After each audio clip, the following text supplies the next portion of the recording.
Hello, and welcome back to the Tech Desk. I'm your host, Noah Pavlich. Let's talk about tech.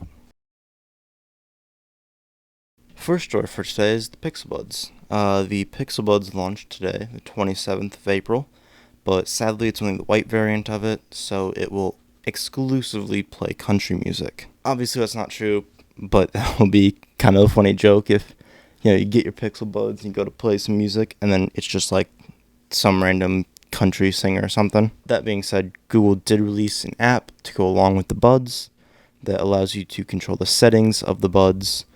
For instance, it has in-ear detection and adaptive sounds, and a pretty cool feature that allows you to locate either one or both buds in case you lose them. So let's say you lose the left earbud, you can mute the right earbud and just call the left earbud, or vice versa, or you could do both. I don't know the extent of everything because the way to access the app is you need to actually have buds and then connect them to the phone. So I can't really tell you all that much besides what's on the App Store, which have been the pictures that have been going by. The controls are pretty basic for the Pixel Buds. Tap it once to pause or play, double tap to skip to the next song, triple tap to go back, and volume is controlled by a swipe forward to increase volume and to swipe back to decrease volume. All the controls work on both the earbuds, so you can have one earbud in and successfully turn volume up or turn it down. Speaking of Google and Apple have reworked their coronavirus tracking system. Meanwhile, in North Korea, they also have a method for tracking COVID-19. It's called You Get COVID-19, you're going to get the Glock 18. And a free trip 6 feet under. Because you can't have coronavirus if you shoot everyone with coronavirus. North Korea aside, the way Google and Apple are doing this is by using Bluetooth radio communications to alert people if you have had contact with someone who has tested positive for COVID-19 in the last 14 days. Google and ubreakifix are partnering up to allow people in the medical industry free pixel repairs. I'm sure all of you med students who have collected a mountain of debt and worked long nights, this is what you've been working for, right? A free phone repair. That being said, this is a pretty cool way to show appreciation because it's not a lot, but it's something. Because let's face it, if you break your phone, it's pretty stressful and can just be a pain overall to deal with. So, a free phone repair is pretty nice. Microsoft has released the tech specs for their game Flight Simulator 2020. If you're wondering, I'll only be playing the game if they add in Avaro Lancaster bombers, and I'll exclusively fly over Dresden. The Nazis entered this war under the rather childish delusion that they were going to bomb everybody else and nobody was going to bomb them.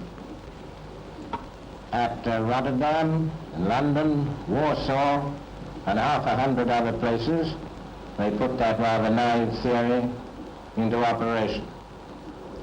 They sowed the wind, and now they are going to reap the whirlwind.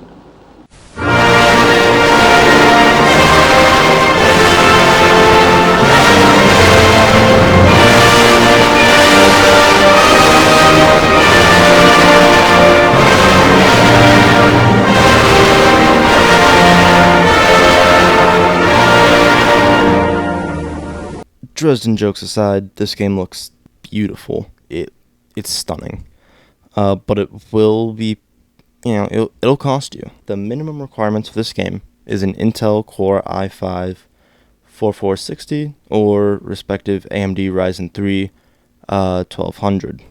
You need 8 gigabytes of RAM, Windows 10 64-byte, a Ryzen RX 570 or GeForce GTX 770, Pixel Shader 5.0, Vertex Shader 5.0, and 150 gigabytes of free disk space, and 2,480 megabytes of dedicated video RAM.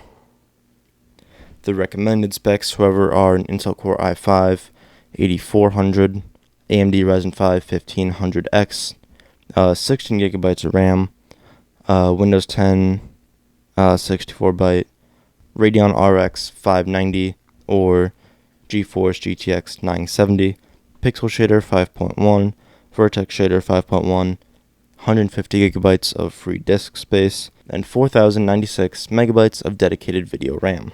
Apple has issued a warning to almost all iPhone users, and I think we have live footage of them finding this loophole. This issue was reported by the security firm SpaceX. The security risk applies to all iPhones running iOS 6 or newer, so pretty much all iPhones are affected by this security bug. The exploit originates in Apple's iOS Mail app, and the attacker can remotely infect the app and take control of the inbox. The worst part is, for whatever reason, this attack is easier to carry out on iOS 13 than it is with older models like iOS 12. For example, with iOS 12, the user would need to open the Mail app and then select the email with the malicious code in it. Whereas with iOS 13, the attack can be carried out with the Mail app open in the background. Apple did patch the bug in the iOS beta 13.4.5, and it plans to roll out the full iOS update 13.4.1 quicker than they had scheduled originally, so this exploit can be fixed.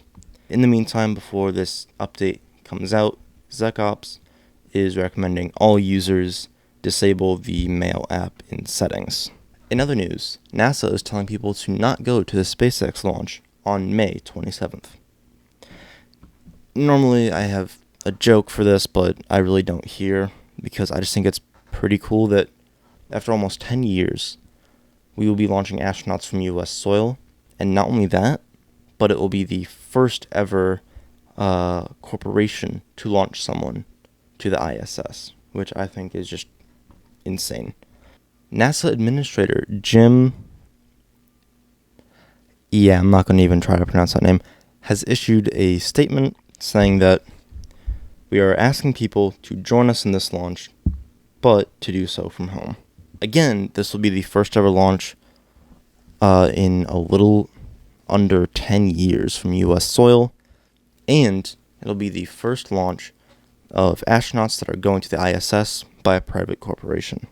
Speaking of SpaceX, Starlink public trials will start in 6 months, with the private trial starting in only 3 months. The purpose of Starlink, if you don't know, is to offer everyone decent to good, cheap Wi-Fi, no matter where you are in the world. They will do this using their Starlink satellites, and at the moment they have 420 in orbit. The problem is, if you're out in the country or a more remote area, the prices to get good internet are usually higher because the distance between two households is greater, and it will cost broadband companies a decent amount more. Thank you for watching Tech Desk. This is a more experimental episode. I might go back to my regular style where it's just more news-based, or I might continue making more jokes in the future. It all kind of depends on how this video does. See you next week.